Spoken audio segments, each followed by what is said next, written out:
Now time to take another look at your forecast. We're going to start with this absolutely pristine look outside of our downtown tower cam. Winds out of the south, not at the best clip at 10 miles an hour, but still could be a little good enough for you to feel a little bit more tolerable with those upper 90s. We just missed the triple digits in Killeen, especially. Their official high is 99, and I'll show you some observed highs later on tonight at 10 o'clock, but a little bit cooler in some of our eastern zones because they have more access to that water off of that Gulf of Mexico, which means simply they're going to have thicker air masses, and when you have thicker air masses, it can't heat up as much as a drier air mass. We're only going to drop down to those upper 70s for lows tonight under those partly cloudy skies, but then by the time we get to tomorrow afternoon, yes, we expect to be mostly sunny, but we do have a frontal boundary that's going to come on through it. But before that, we might hit those triple digits for the first time in 2021. I'm really optimistic that that does happen. However, with that frontal boundary, watch it as it comes through Sunday afternoon.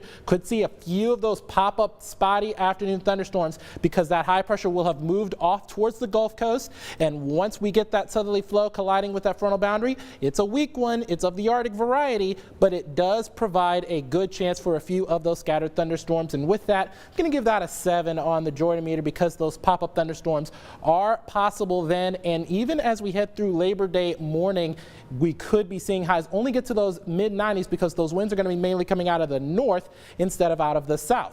And when we get that northerly flow, that usually means cooler air, and we will get some of that cooler air from the north, but we could still see a bit of that moisture and a few of those thunderstorms hanging about. But let's go over these next 7 days, because after that happens, high pressure builds back in for the middle and latter portions of the week. But then look at that, sunny on Wednesday, sunny on Thursday, sunny on Friday, and once again sunny on Saturday. And those temperatures, yep, they go right back up to those upper 90s, and we may see that hundo once again. So a very interesting weather dynamic for these next 7 days, and it all starts with that slight chance of a few isolated thunderstorms tomorrow afternoon. Also, heat indices, they could get to that 104, 105 degree mark, and when that happens, we could be seeing some heat advisories, so we'll definitely keep you posted with that. Nikki Lattarulo live from San Marcos right after this break. Sic 'em Bears.